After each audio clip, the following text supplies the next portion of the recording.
ঝিনাইদহে আধিপত্য বিস্তারকে কেন্দ্র করে দুপক্ষের সংঘর্ষে উভয় পক্ষের ৩ জন আহত হয়েছেন। বুধবার রাতে জেলা শহরের ভুটিয়ারগাতি এলাকায় এ ঘটনা ঘটে। তাৎক্ষণিকভাবে নির্বাচন কেন্দ্রিক সংঘর্ষ বলা হলেও স্থানীয়রা জানান, ঝিনাইদহ পৌরসভার কাউন্সিলর টিপু সুলতান ও পৌর ছাত্রলীগের সাবেক সভাপতি রাকিবুল হাসান হিল্লোলের মধ্যে গত সংসদ নির্বাচনের আগ থেকেই এলাকায় আধিপত্য বিস্তার নিয়ে বিরোধ চলে আসছিল। এরই জেরে বুধবার রাতে উভয় পক্ষের সমর্থকরা ভুটিয়ারগাতি মোড় এলাকায় সংঘর্ষে জড়িয়ে পড়ে। ধরেন আজ ৩-৪ বছর এই দুই দলের দুই গ্রুপই মনে হয় রেষারেষি চলছে।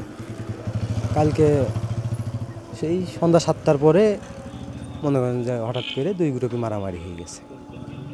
কোন কোন গ্রুপ এটা? এর গ্রুপ হইল টিপু গ্রুপ আর হিল্লোল গ্রুপ।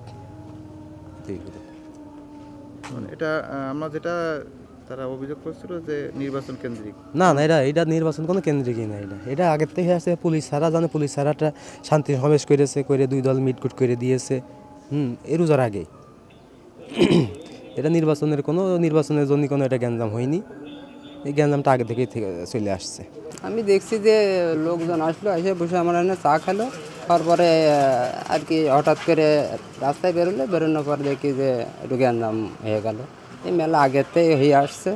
এর আগেও পুলিশের অফিসাররা এসে এখানে মিটগুট করতে হয়ে গেল, সব বসাবসি করে মিটগুট হয়ে গেছে। পরে আবার এটা আসার পরে একটু গ্যাঞ্জাম বাজছে আর কি। মানে এটা পূর্ব শত্রুতা? হ্যাঁ, এই মেলা আগের থেকে হয়ে আসছে আর কি। এইটা মানে এর আগের থেকে মানে শত্রুতা ছিল। কার সাথে কার শত্রুতা? মানে এই পাড়া ওই পাড়া মানে গন্ডগোলের কারণে যে এই কারণ সমস্যা, তাছাড়া কোনো জ্ঞানজাম না। এই রাজনীতি নিয়ে কোনো সমস্যা নেই। পূর্বশত্রু নিয়ে এই জ্ঞানজাম হচ্ছে, এই তাছাড়া কিছু। এতে ধারালো অস্ত্র ও লাঠির আঘাতে উভয় পক্ষের ৩ জন আহত হন।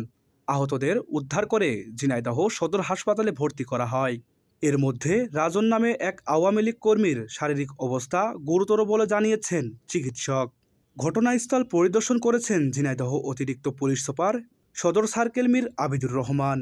এ সময় তিনি জানান, পূর্বের বিরোধ থেকেই এ ঘটনা ঘটেছে।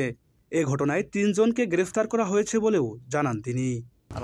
এখন পর্যন্ত রাজনৈতিক যে বিষয়টা আছে সেটার অ্যাঙ্গেলটা আমরা পাইনি, কারণ এই দুই গ্রুপকে নিয়ে আমরা আগেও কিন্তু বসেছি এবং শান্তি সমাবেশ হয়েছে এবং এদের মধ্যে আগেও উত্তেজনা ছিল। কালকে আমরা দেখি যে এই চায়ের দোকানে বসেছিল, চায়ের দোকানে ১-২ কথায় এদের মারামারি হয়ে যায়। ঝিনাইদহ এটা খুব কমন জায়গা, কমন একটা প্র্যাকটিস। চায়ের দোকানে এরা বসে, এখন তো প্রচণ্ড গরম পড়ে, এই সময়টা মাগরিবের সময় দিয়ে এরা এই চায়ের দোকানে বসে ১-২ কথায় মারামারি লেগে যায়।